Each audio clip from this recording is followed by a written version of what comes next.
Capítulo 5. El héroe del sueño.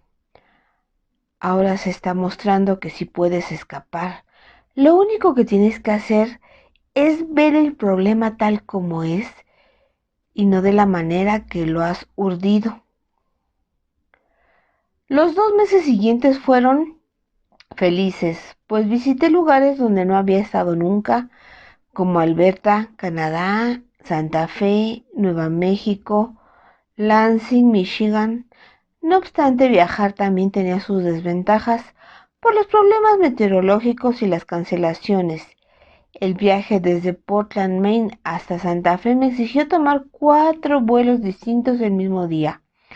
Además, cuando cancelaron mi vuelo y tuve que volver a hacer la reserva en el aeropuerto, el ordenador mostraba que yo acababa de comprar mi billete. No tenía en consideración el hecho de que la aerolínea había cancelado el vuelo para el que yo había comprado un billete con mes y medio de antelación. Como había comprado el billete en las 24 horas anteriores, eso hacía de mí un riesgo para la seguridad y me etiquetaron de seleccionado. A los seleccionados se les separa inmediatamente y se les cachea y repasan detenidamente su equipaje de mano, causándote más retrasos, vergüenza y frustración. Era desconcertante pensar que aunque la mayoría de los secuestradores del 11 de septiembre de 2001 eran de Arabia Saudí, aquí estaba mi gobierno registrando a un viajero habitual como yo, además de los niños y las señoras mayores. Entre tanto, a toda la familia Bin Laden se le había permitido abandonar los Estados Unidos tan solo una semana después del 11 de septiembre sin pedirles información, mientras que a todo el resto del país se le había prohibido volar. Posteriormente, al visitar otros países, vi que los aeropuertos tenían máquinas para escanear más sofisticadas y yo no tenía que sacar el ordenador de la maleta y de su funda para ser escaneado como me veía obligado a hacer en los Estados Unidos. Incluso cintas transportadoras del equipaje eran tecnológicamente más sofisticadas. Estaba empezando a pensar que los Estados Unidos estaban quedando atrás por su incapacidad de generar políticas inteligentes y que mi país estaba gobernado por las influencias corporativas y por la corrupción. Intenté ver todo como una oportunidad más de perdonar, como las llamábamos en nuestro grupo de internet, pero significaba eso que no debía hacer nada con respecto a la ineptitud de mi país. Y si podía hacer algo, ¿qué era? ¿Qué otra cosa podía hacer la gente americana en una elección nacional más que responder al miedo? Bastaba con una mirada superficial a los noticieros para ver que la mayoría de mis conciudadanos estaban siendo manipulados por expertos que intentaban hacer todo lo posible para capitalizar la tragedia del 11 de septiembre.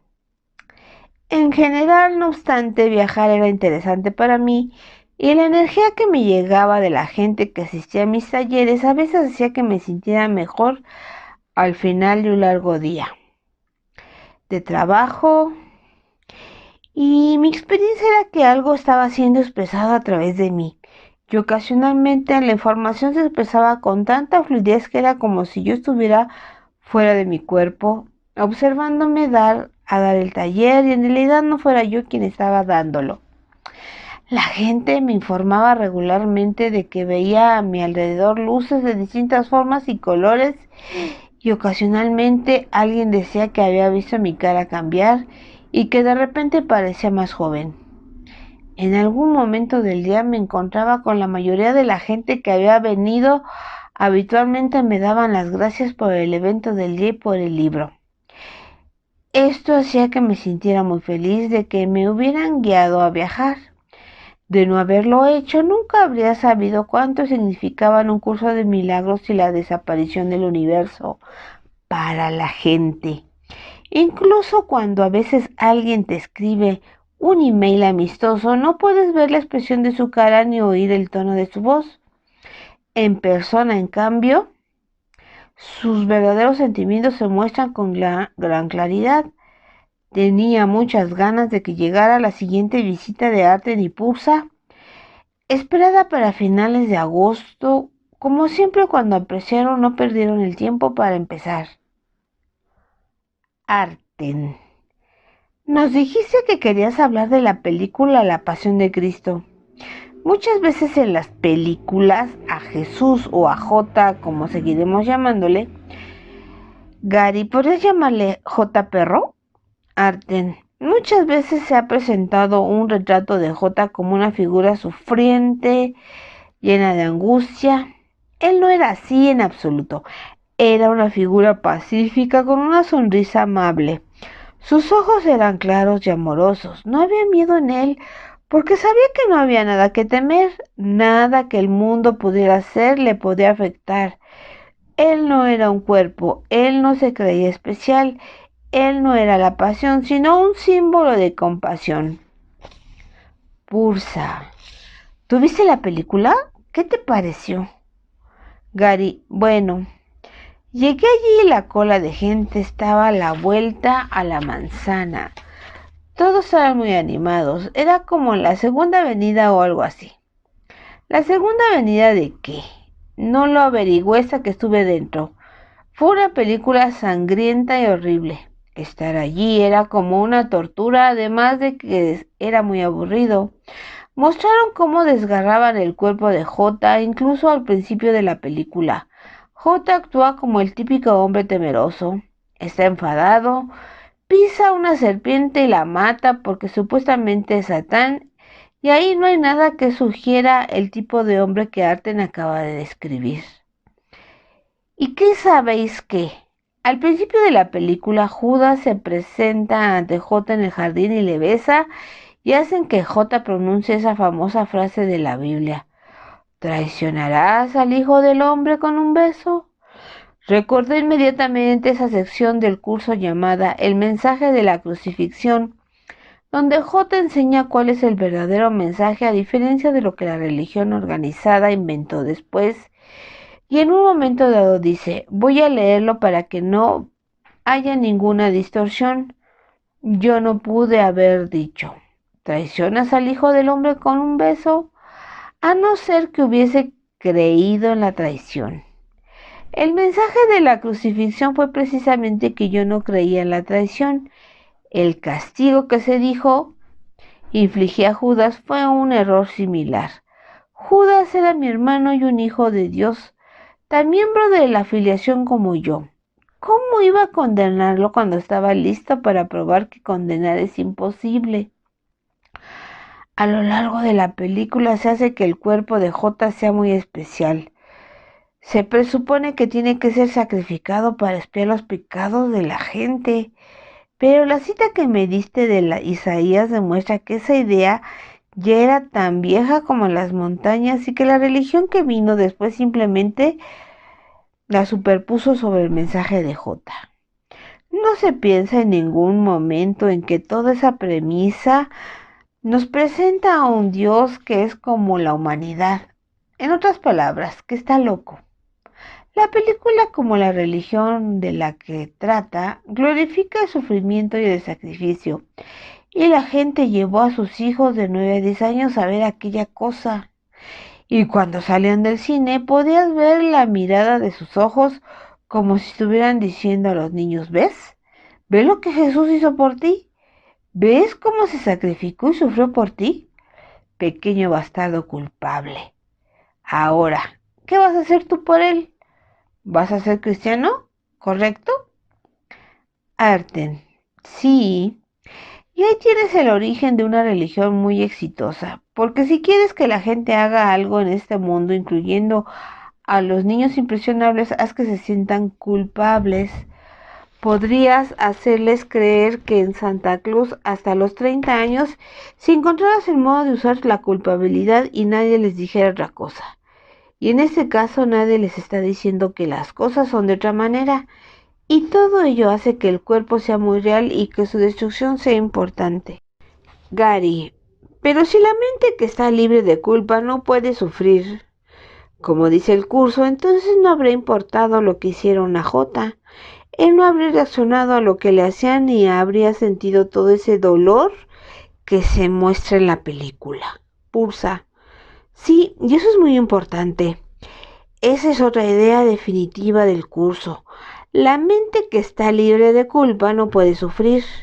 Anula completamente la idea de glorificar el sacrificio, porque como hemos dicho antes, el dolor no es un proceso físico, sino un proceso mental y sanarás toda la culpabilidad inconsciente de tu mente.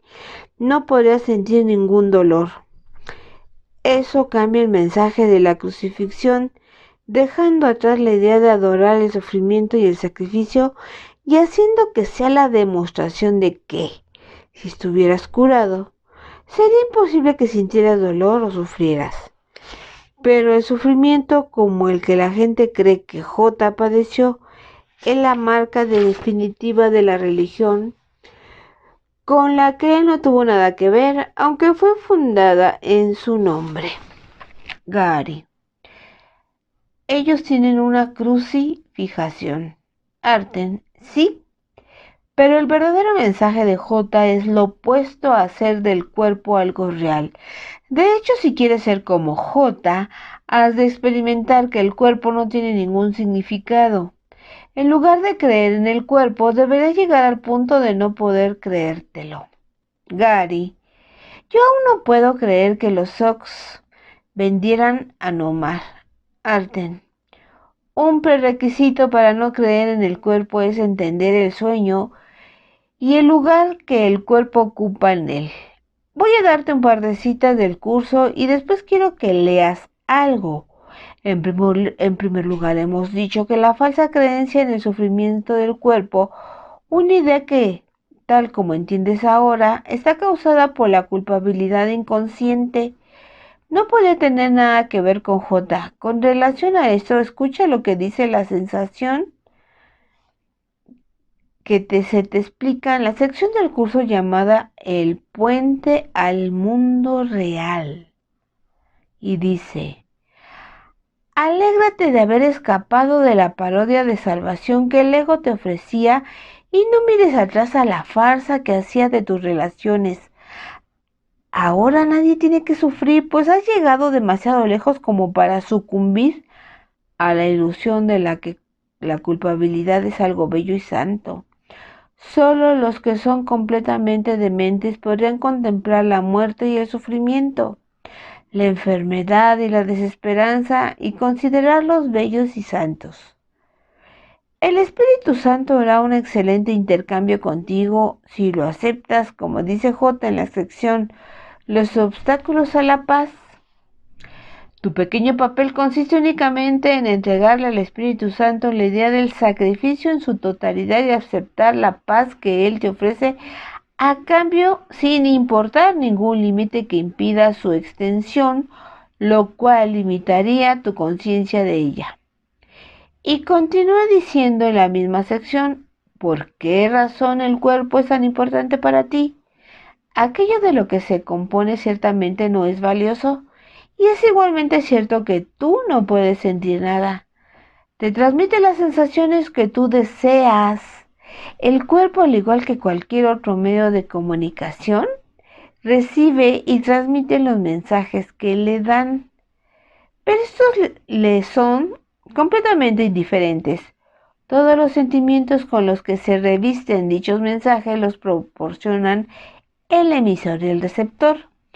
Tanto el ego como el Espíritu Santo reconocen esto y ambos reconocen también que aquí el emisor y el receptor son uno y lo mismo. El Espíritu Santo te dice esto con alegría. El ego te lo oculta, pues no quiere que seas consciente de ello. ¿Quién transmitiría mensajes de odio y de ataque si entendiese que se los está enviando a sí mismo? ¿Quién se acusaría y se declararía culpable si se condenara a sí mismo? Gary, creo que tener esa convicción que estás haciéndotelo a ti mismo es importante, porque cuando lo recuerdas no quieres hacerte daño a ti mismo, y cuando más lo crees, más probablemente es que lo recuerdes en situaciones cotidianas. Arten, Exactamente. Y en cuanto empiezas a cuestionar tus antiguas creencias, pueden ocurrir algunas cosas interesantes, como has escuchado de algunos lectores del libro. Nota. Ocasionalmente oía decir a los lectores que experimentaban síntomas de vértigo durante o después de leer la desaparición. Un amigo mío, el reverendo Dougley, dijo una clase sobre el libro y dijo que varios de sus alumnos informaron que tenían esos mismos síntomas. Aquello me recordó una ocasión años antes cuando yo estaba practicando los ejercicios del curso. Hubo varias veces en las que al despertarme por la mañana miraba hacia arriba, veía que el techo daba vueltas en círculo. No me sentí enfermo ni tuve náuseas, pero ver el techo girar así me dejó alucinado. Aquello no duró más de unas pocas semanas y nunca me impedía funcionar normalmente en el mundo. Cuando más adelante escuché informes de que a la gente le estaba ocurriendo cosas parecidas al leer la desaparición, pensé que era genial. Gary. Sí, si te refieres al vértigo, al oír eso sentí que el libro realmente debía tener algo. Si estaba causando en la gente reacciones similares a las que el curso produjo en mí, supongo que los síntomas están relacionados con el cuestionamiento del sistema de pensamiento del ego en el que ha estado basada toda nuestra vida. Arden. Sí, curiosamente, hay otra cita en el curso de la sección que acabo de recitar, El puente del mundo real, que aborda este mismo tema. No existe la conexión antes, pero ahora la harás. Aquí J está hablando del proceso de cruzar el puente desde tu antigua experiencia de vida como ego hasta tu vida espiritual, tu vida del Espíritu Santo en el mundo real. Y dice, el puente en sí no es más que una transición en la perspectiva que se tiene de la realidad. A este lado ves todo sumamente distorsionado desde una perspectiva errónea. Lo que es pequeño e insignificante se enaltece y a lo que es fuerte y poderoso no se le concede ningún valor. Durante la transición hay un periodo de confusión en el que es posible experimentar una sensación de desorientación. No tengas miedo de esto, pues lo único que significa es que has estado dispuesto a abandonar el marco de referencia distorsionado que parecía tener tu mundo intacto. Gary, ¿eso es todo? Solo significa que estoy dispuesto a soltar lo que ha mantenido mi mundo de una pieza. ¿Qué leches? No necesito nada que mantenga mi mundo de una pieza. Arden. Todo lo que necesitas es al Espíritu Santo. Entonces puedes soltar el mundo que pensabas que era tuyo e intercambiarlo por el mundo real. Gary, creo que sé lo que es el mundo real, pero ¿podrías refrescarme las ideas? Arden, una cita sucinta, hermano, que es esta y dice, el mundo real es el símbolo de que el sueño del pecado y la culpabilidad le ha llegado a su fin y que el Hijo de Dios ha despertado. Y sus ojos abiertos ahora perciben el inequívoco reflejo del amor de su Padre, la infalible promesa de que ha sido redimido. El mundo real representa el final del tiempo, pues cuando se percibe, el tiempo deja de tener objeto. Gary. Ese debe haber sido el estado en el que estaba J al final, ¿correcto? Arden sí, y su mensaje era todo lo claro que podía ser. Él nunca hacía concesiones al respecto y tú tampoco deberías hacerlas. Si das al ego 1 centímetro, se tomará 1 kilómetro. Por eso nos gusta ver que te ciñes al curso y no cambias el mensaje. Sientes respeto por el material y lo respetas. Eso es excelente porque una de las razones por las que nos aparecemos a ti es para ayudar a que el mensaje de J no se distorsione como ocurrió hace 2000 años. Si un número suficiente de gente altera el significado de la enseñanza o incluso las palabras mismas, En el plazo de un siglo o dos el curso será irreconocible. Gary: sí, pero vosotros debéis saber si el mensaje se vuelve a perder. ¿Se pierde? Arten: ya hemos dicho antes que no íbamos a decirte demasiadas cosas sobre el futuro por muchas razones. Has de hacerte cargo del ahora, Gary. Bien. Acerca del tema de lo que el mensaje distorsionado de ver la pasión, recordé una serie de libros que llevan algún tiempo circulando.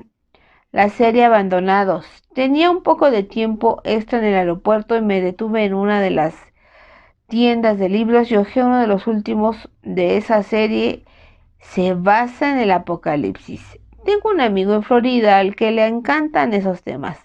Creo que la serie ha vendido unas 60 millones de copias. En cualquier caso, el apocalipsis, que parece haber sido escrito por alguien que estuviera en ácido lisérgico, hace que J vuelva y declare la guerra a los no creyentes. Y en la serie Abandonados, el narrador cuenta la historia de esa guerra que enfrenta las fuerzas del bien contra las del mal.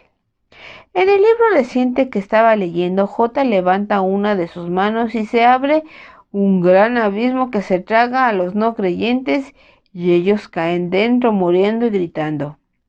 En otra parte, J se limita a hablar y los cuerpos de los enemigos quedan descuartizados.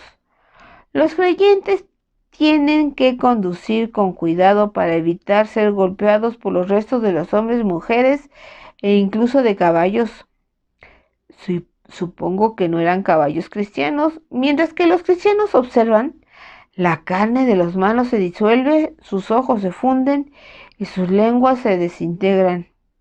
Es toda una escena. Me parece que lo que han hecho es tomar a Jesús, al príncipe de la paz, y convertirlo en un sicario personal. Ahora mata a sus enemigos. También hay un racismo sutil involucrado, porque a los no creyentes, a los que muy bien podrías llamar infieles, recientemente se les está poniendo en el contexto de la guerra contra el terror. Es la clásica proyección de la culpabilidad inconsciente. Nosotros tememos a Dios, ellos no, y merecen morir. Bien, lo siento, pero no veo ni la más mínima diferencia entre ese tipo de fundamentalismo demente y el fundamentalismo que hizo chocar esos aviones contra el World Trade Center aquella mañana del 11 de septiembre del 2001. Es la misma cosa que un envoltorio diferente, es el sistema de pensamiento del ego absolutamente descontrolado. Lo único que conseguirá será producir más tragedias, y es el opuesto exacto del mensaje y la actitud de J. Alguien tiene que estar dispuesto a alzarse y decir ya basta, no porque el mundo tenga que cambiar, sino para animar a la gente a cambiar de mentalidad y elegir el perdón. Arten: entonces, ¿por qué no eres tú quien se levanta y lo dice? Gary: ya sé. Me ha llevado algún tiempo entenderlo, pero una de las razones por las que me elegisteis a mí es que no tengo nada que perder. Yo puedo transmitir vuestro mensaje sin preocuparme de lo que piense la gente. Como no tengo nada que perder, ¿qué más da que alguien no me respete? Pulsa. Muy bien, querido hermano, sigue transmitiendo el mensaje. No te preocupes de lo que diga la gente. El doctor George se escribe sin la E al final. Godrec dijo una vez: es tan difícil renunciar al respeto como a la vanidad. Simplemente sé tú mismo y divulga el mensaje. En cuanto a los resultados, todas las cosas ocurren tal como han de ocurrir en cualquier caso. Si algo no debe ocurrir, nunca podrás hacer que ocurra. Si algo debe ocurrir, no hay nada en el mundo que puedas hacer para impedirlo. Entonces, ¿por qué no te limitas a ser fiel a la verdad del Espíritu Santo y dejas que el resto se encargue de sí mismo? En cuanto a las rencillas políticas, ahora ya sabes para qué sirve la política. Si practicas el perdón, tu progreso está asegurado. Gary: a veces Me despisto un poco, pero siempre recuerdo la verdad muy rápidamente. Es interesante observar a los activistas medioambientales y a los pacifistas. Conozco algunos activistas por la paz que detestan a la gente. Están ahí fuera protestando contra la guerra, lo cual es genial, pero en realidad lo que quieren es vencer a sus oponentes políticos, a quienes detestan, o a los avarientos cerdos corporativos que según ellos están explotando a todo el mundo. Pero esos líderes corporativos son simplemente personas como todas las demás. Sí, tal vez tengan una adicción al dinero, pero casi todo el mundo va en pos de algo. Lo interesante para mí es que si estás en contra de la guerra, pero insistiendo en cuanto te opones a tus adversarios políticos, entonces estás haciéndolo guiado por el ego. Pero podrías hacer exactamente lo mismo eligiendo como guía al Espíritu Santo. Y sería una experiencia totalmente distinta. Desde esta perspectiva, no se trata de dominar a tus oponentes políticos o de expresar tu furia contra los poderes fácticos. Ahora estás protestando contra la guerra como una expresión de lo que eres, que es amor, porque quieres que el mundo sea un lugar más amoroso. Estás viniendo desde un lugar totalmente diferente, de modo que lo importante no es lo que haces. En ambos casos puedes estar allá afuera en la calle protestando. Nadie externo podría decir lo que está sucediendo en tu mente, pero para ti ahora lo importante es el amor. Lo que importa no es la forma, sino el contenido. Pursa. Oye, ¿quién es el profesor aquí? ¿Es broma? Tienes razón, lo importante no es lo que haces, es con qué guía lo haces, si con el ego o si con el Espíritu Santo. Cada elección lleva una experiencia totalmente diferente. La gente cree que puede juzgar a los demás por lo que hacen, pero eso no siempre es así. Es posible que alguien tenga un trabajo en el que se vea obligado a hacer cosas que al mundo no le parezcan muy espirituales. Sin embargo, cualquier cosa puede ser espiritual si eliges la guía del Espíritu Santo, de modo que en realidad ningún trabajo es más espiritual que otro. Ahora bien, aunque lo haces, no sea el lugar donde has de enfocarte. También hemos señalado que tus acciones son el resultado de lo que piensas. De modo que a veces se puede decir mucho de la gente por su forma de ser. Por ejemplo, si alguien acostumbra a estar enfadado y dice cosas rudas a la gente, ¿qué dice eso de él? Bueno, probablemente se odia a sí mismo. Pursa, sí. Tu manera de tratar a los demás es un buen indicador de cómo te sientes contigo mismo. Si les miras con honestidad, estás diciendo que tienes una mente en conflicto. Si les miras con bondad, eso es un síntoma de que tienes la mente en paz. No solo eso, sino también tu manera de tratar a los demás determinará y reforzará cómo te sientes contigo mismo. Se trata de un ciclo y puede ser un ciclo virtuoso o un ciclo vicioso.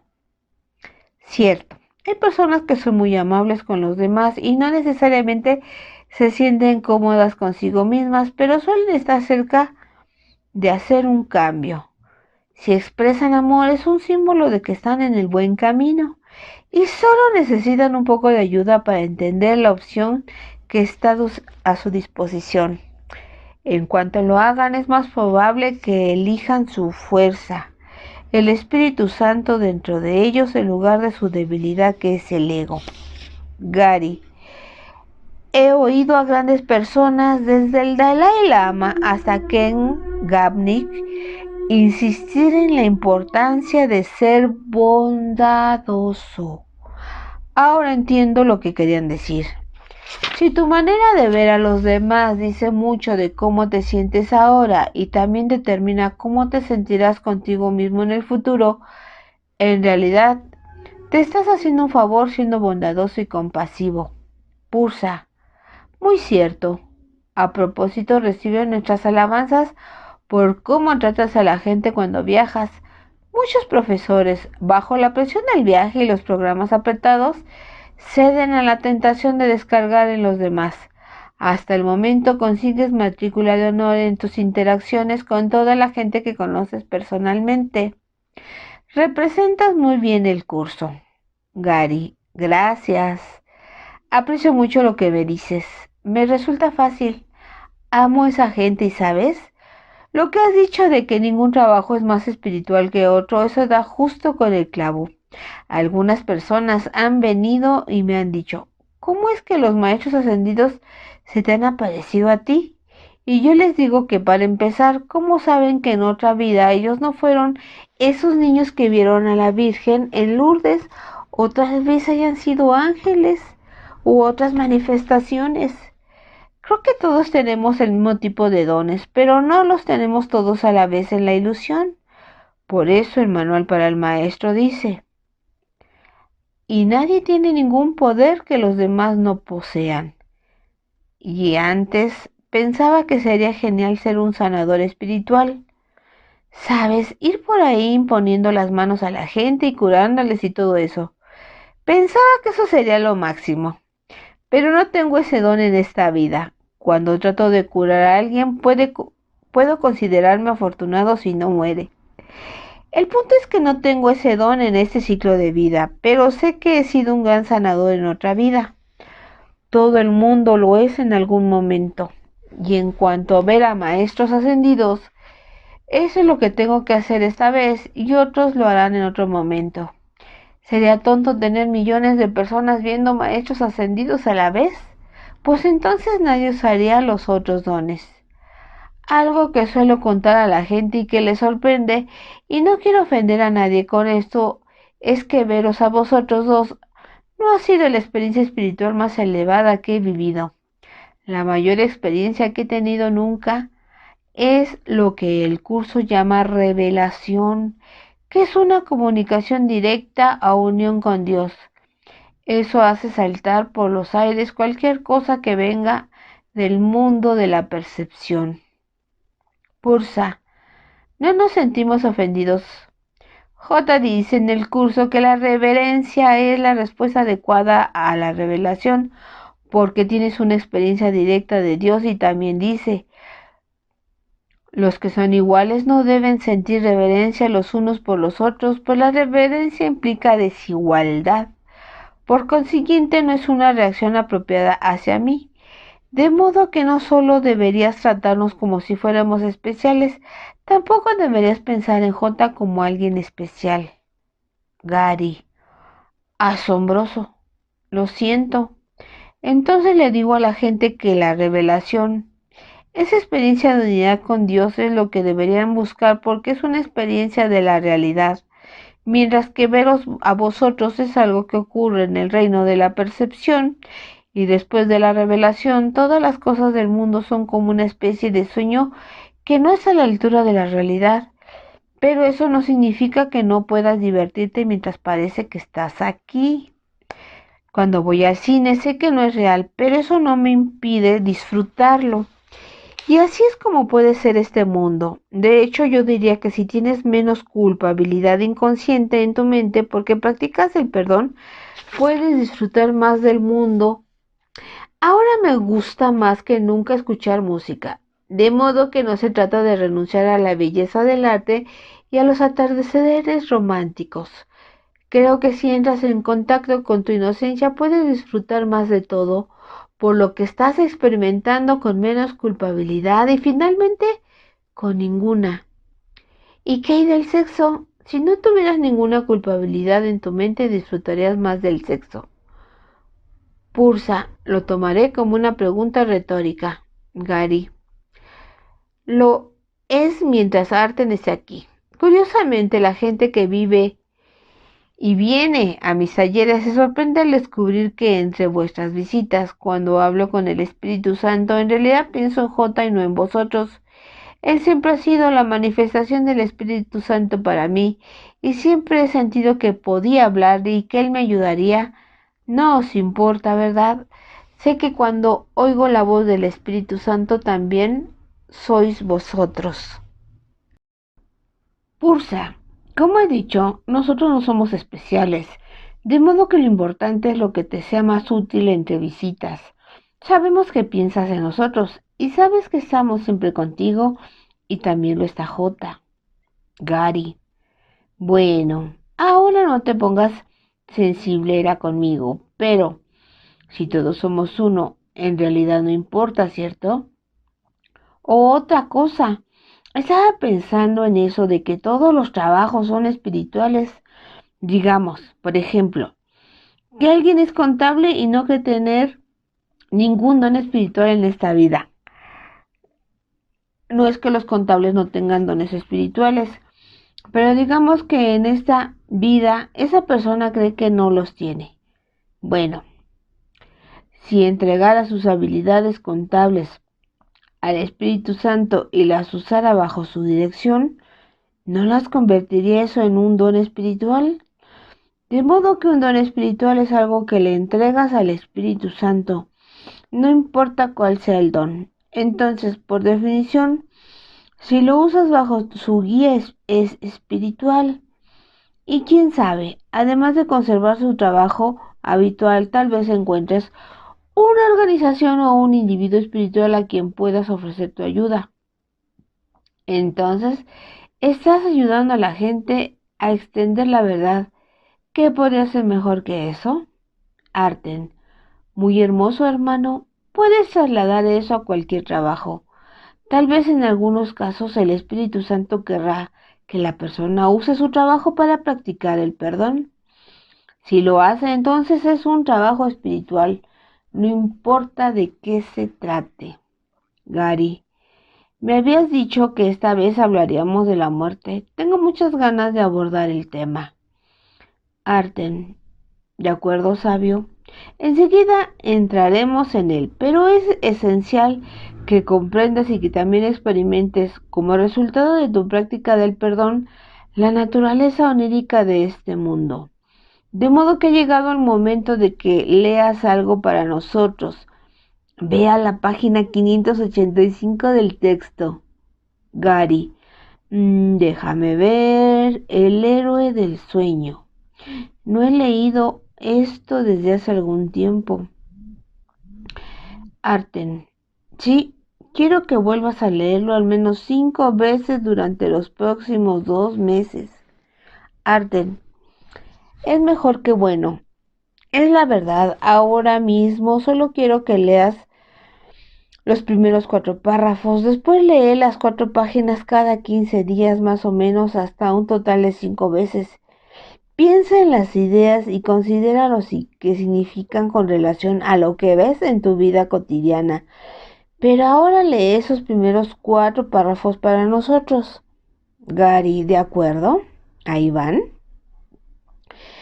El cuerpo es el personaje central en el sueño del mundo. Sin él no hay sueño, ni él existe sin el sueño en el que actúa como si fuese una persona digna de ser vista y creída. Ocupa el lugar central de cada sueño en el que se narra la historia de cómo fue concebido por otros cuerpos, cómo vino al mundo externo al cuerpo, cómo vive por un corto tiempo hasta que muere, para luego convertirse en polvo junto con otros cuerpos que al igual que él también mueren. En el breve lapso de la vida que se le ha concedido busca otros cuerpos para que sean sus amigos o sus enemigos. Su seguridad es su mayor preocupación.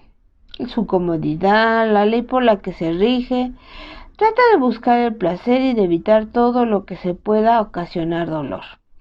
Pero por encima de todo trata de enseñarse a sí mismo que sus dolores y placeres son 2 cosas diferentes y que es posible distinguir entre ellas. El sueño del mundo adopta innumerables formas porque el cuerpo intenta probar de muchas maneras que es autónomo y real. Se engalana a sí mismo con objetos que ha comprado, con discos de metal o con tiras de papel moneda que el mundo considera reales y de gran valor. Trabaja para adquirirlos haciendo cosas que no tienen sentido y luego los despilfarra intercambiándolos por cosas que ni necesita ni quiere.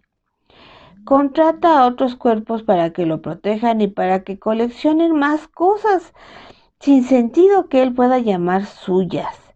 Busca otros cuerpos especiales que puedan compartir su sueño. A veces sueña que es un conquistador de cuerpos más débiles que él, pero en algunas fases del sueño, él es el esclavo de otros cuerpos que quieren hacerle sufrir y torturarlo. Las aventuras del cuerpo desde que nace hasta que muere son el tema de todo sueño que el mundo jamás haya tenido. El héroe de este sueño jamás cambiará ni su propósito tampoco. Y aunque el sueño en sí adopta muchas formas y parece presentar una gran variedad de lugares y situaciones en las que su héroe cree encontrarse, el sueño no tiene más que un propósito, el cual se enseña de muchas maneras. Esa es la lección que trata de enseñar una y otra vez, que el cuerpo es causa y no efecto, y que tú eres su efecto, no puedes ser su causa. De esta manera tú no eres el soñador sino el sueño y por lo tanto deambulas fútilmente entrando y saliendo de lugares y situaciones que él maquina. Que esto es todo lo que el cuerpo hace es cierto, pues no es más que una figura en un sueño, mas ¿quién reaccionaría ante las figuras de un sueño a no ser que las considere reales? En el instante en que las reconoce como el verdaderamente son, esas dejan de tener efectos sobre él porque entiende que fue él quien dio los efectos que tienen al causarlas y hacer que parecieran reales. ¿Cuán dispuesto estás a escaparte de los efectos de todos los sueños que el mundo jamás haya tenido? Oh, espera, tengo que parar. Esto es tan profundo que quería seguir. Arten. Y seguirás, pero eso es perfecto, hermano. J continúa y habla de cómo se hizo el sueño. Asegúrate de leer toda esa sección posteriormente 5 veces. Lo irás entendiendo a un nivel cada vez más profundo y nunca se te dará una descripción más asombrosa del camino para entrar en el sueño y para salir de él. Hacia el fin de esa sección él dice: cuando le perdonas al mundo tu culpabilidad, te liberarás, Gary. ¿Me liberaré de mi culpabilidad o del mundo? Arten. Sin una no tienes el otro. Tu culpabilidad, que ahora es inconsciente, es la razón de la existencia del mundo. Tu trabajo es deshacerlo. Así es como se rompe el ciclo de nacimiento y muerte. Pursa. Hablando de muerte. Gary. Debería sonar un redoble de tambores antes de que digas eso. Pursa. Lo que iba a decir era que entráramos en el tema de la muerte dentro de un minuto. Pero primero recuerda que cuanto más perdones, menos te dejarás engañar por los trucos del ego. Como dice J en el curso sobre los maestros de Dios, quienes observan a los personajes del sueño ir y venir, variar y cambiar, sufrir y morir, mas no se dejan engañar por lo que ven, reconocen que considerar a una de las figuras del sueño como enferma y separada no es más real que considerarla saludable y hermosa. De modo que los cuerpos enfermos o sanos en realidad son todos lo mismo, porque ninguno de ellos es verdad, y en realidad no hay ninguna diferencia entre la enfermedad y la muerte.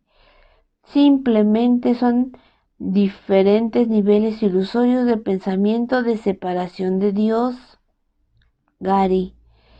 De modo que la única diferencia entre una ranura y una tumba es la profundidad. Pursa. Sí, hombre divertido.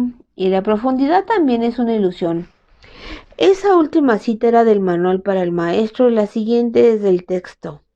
Queremos mostrarte que el curso está diciendo lo mismo en todo momento, desde el texto hasta el libro de ejercicios y manual para el maestro.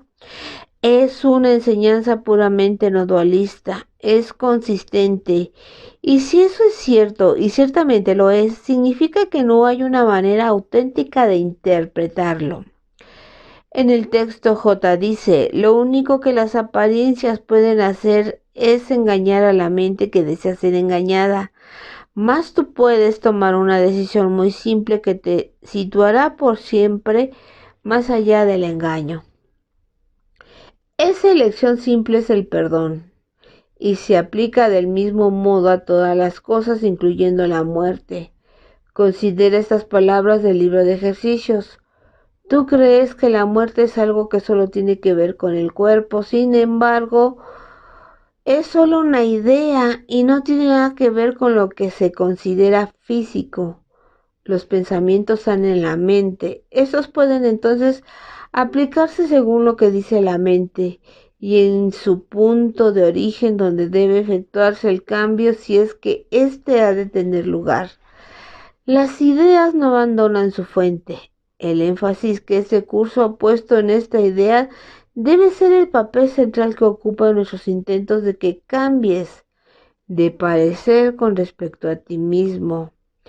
Es la razón de que puedas curar, es la causa de la curación, es la causa de que no puedes morir. Su veracidad se estableció como uno con Dios y dice al comienzo del párrafo siguiente: la muerte es el pensamiento de que estás separado de tu Creador. Posteriormente, en la misma lección del libro de ejercicios dice: lo que parece morir no es sino la señal de que la mente está dormida. Y un poco después, su forma puede cambiar, así como aparentar ser lo que no es. Mas la mente es mente, tanto si está despierta como dormida. Y esta es otra cita sobre la mente que viene en la lección. Simplemente parece que se va a dormir por un rato y sueña al tiempo, un intervalo en el que lo que parece ocurrir en realidad nunca ha sucedido. Los cambios ocurridos carecen de fundamento y los acontecimientos que parecen tener lugar no están en ninguna parte. Cuando la mente despierta, sencillamente continúa siendo como siempre fue. Gary. De modo que en realidad todo es un sueño, y supongo que cuando deshacemos el ego y despertamos, experimentamos en realidad que nunca nos fuimos de casa. Más adelante, cuando dejamos el cuerpo de lado por última vez y no tenemos necesidad de volver, la experiencia de ser uno con Dios se convierte en nuestra realidad permanente y nunca se detiene. Arten. Así es, compañero. Recuerda, despertar es despertar completamente. Dormir es dormir. No importa si sueñas que estás vivo o si sueñas que estás muerto. Ninguno de ellos es verdad, como dice el curso. Sin embargo, abandonarte a la muerte no pone fin al conflicto. Gary, de modo que no hay una vía de salida fácil. Tienes que hacer el trabajo de perdón, porque de otro modo seguirás soñando que vuelves hasta completar tus lecciones y despertar definitivamente. Arten, sí. Estamos acercándonos al final de nuestra visita y queremos completar nuestros comentarios sobre la muerte. Debe quedar claro que la muerte no es más real que la vida en el cuerpo. Ninguna de ellas es verdad. La verdadera vida es total y permanente. Como dice el curso, la extraña creencia de que una parte de las cosas que mueren pueden seguir existiendo separadas de lo que muere. Tampoco proclaman a un Dios amoroso, ni vuelve a sentar las bases para que se tenga confianza. Gary. De acuerdo y de modo a lo que algunas personas dominan su alma, su continua después de la muerte en realidad es una mente aparentemente separada. Arten. Esta es una observación brillante y muy budista. El verdadero espíritu es completo y permanente. Esa es tu realidad inmortal. De modo que, independientemente de lo que parezca estar ocurriendo, incluyendo la muerte y el periodo entre vidas, la verdad es que solo hay dos cosas entre las que elegir: tu realidad con Dios o cualquier otra cosa. Ahora todo lo que tienes que hacer es usar la mente para elegir entre Dios y cualquier otra cosa. Pursa. Has tenido la bondad de leer para nosotros y ahora antes de irnos vamos a tener la bondad de recitar para ti algo que J dice sobre la muerte. Yo empezaré y Arten seguirá. Esto está pensado para fijar firmemente en tu mente cuál es la elección que has de hacer cuando el pensamiento de la muerte se muestre y te enseñe su feo rostro.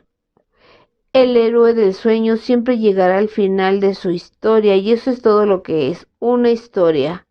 Por supuesto, el héroe volverá con otra forma hasta que dejes de creer en todas las formas. Perdona, querido hermano, y el sueño mortal del ego no tendrá relevancia para ti.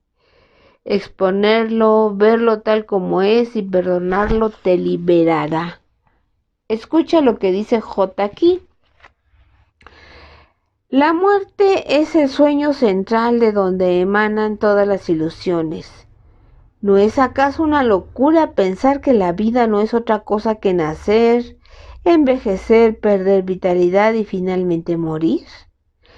Ya hemos planteado esa pregunta anteriormente, pero ahora debemos examinarla con mayor detenimiento. La creencia fija e inalterable del mundo es que todas las cosas nacen para morir.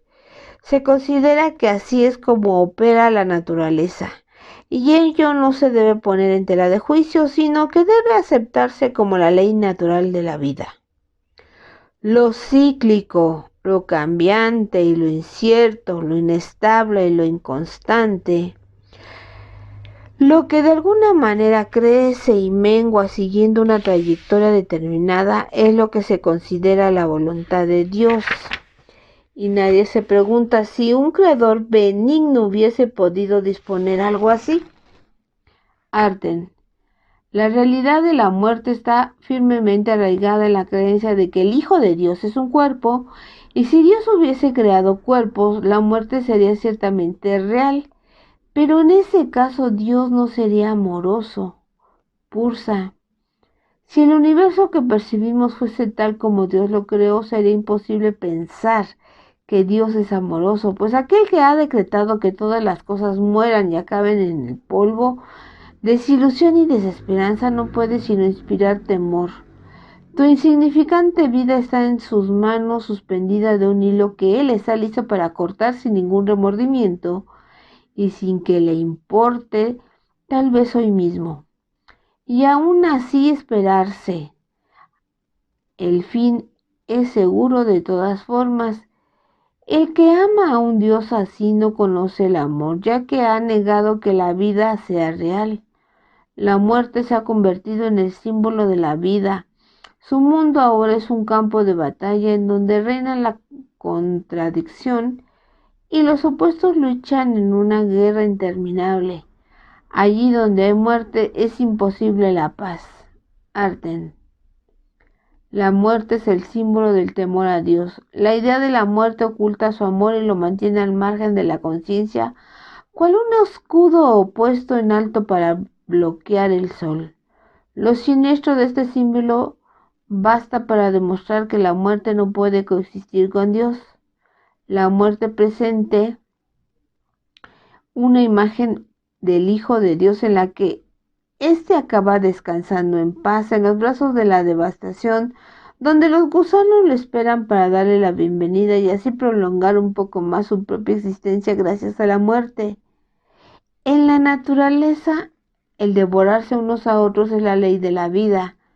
Dios está loco y el miedo es real. Como ves, J no se contiene a la hora de exponer la verdadera naturaleza de este mundo y lo que diría sobre Dios si Él fuera responsable del mundo. Gary. Bien, Chávez, probablemente podría escribir una canción con eso. Pero ahora en serio lo entiendo. Pursa, ya veo, es inquietante pero verdadero. Y esa cita de que devorar es la ley de la vida en la naturaleza me ha recordado algo. Nunca fuiste vegetariano, ¿verdad? Gary, no. Creo que hay un lugar para todas las criaturas de Dios, generalmente al lado de un puré de patatas. Pursa. Eso está bien, hermano, siempre que no lo hagas real. Como todos los demás, si eres vegetariano se hace desde un lugar de amor y como una expresión de amor, entonces es algo hermosa. Si se hace para decir que los demás están equivocados por no ser vegetarianos, entonces aprisionará la mente. Te digo esto porque ahora estás conociendo a muchos vegetarianos y podría ser bueno para ti ayudarles a mantener las cosas en perspectiva, Arden. Y siguiendo con esa nota, ya es hora de que te quedes solo para pensar un rato con todo esto. Tal vez también quieras empezar a pensar en un título para nuestro nuevo libro. Esta vez vamos a dejar que tú le pongas el nombre. La última vez fue Pursa quien te dio el título en las primeras 4 frases que te dijo en aquella primera visita que tardaste años en entenderlo. Esta vez te dejaremos elegir, Gary. Genial, genial, gracias. Pursa, vamos a darte un dicho del curso para que pienses en él junto antes de salir al escenario a hablar durante los próximos 2 meses. Lo estés haciendo bien con tu práctica de perdón en esa área. Esto ayudará a acelerarte. A propósito, vas a tener una gran sorpresa antes de que volvamos y disfrútala, Gary. ¿Algo bueno? Me gustan las buenas sorpresas. Pursa, esta te gustará. Te darás cuenta de que me refiero cuando esto ocurra. Se desarrollará a lo largo de los próximos 2 meses. Te veremos cuando hayas vuelto de Texas. Estate bien y piensa en estas palabras por 1 minuto o 2 antes de salir a hablar a la multitud. Esto transformará tu experiencia. Yo, que sigo siendo tal como Dios me creó, quiero liberar al mundo de todo lo que jamás pensé que era, pues yo soy real, porque el mundo no lo es y quiero conocer mi propia realidad. Entonces Arten y Pursa retornaron al espíritu y yo me quedé pensando durante horas sobre todo lo que habíamos hablado. También tenía muchas ganas de averiguar cuál era la sorpresa a la que se había referido Pursa. Cuando llegó el hecho de haber estado vagamente alertado, no la echó a perder en absoluto porque seguía sin poder creérmela.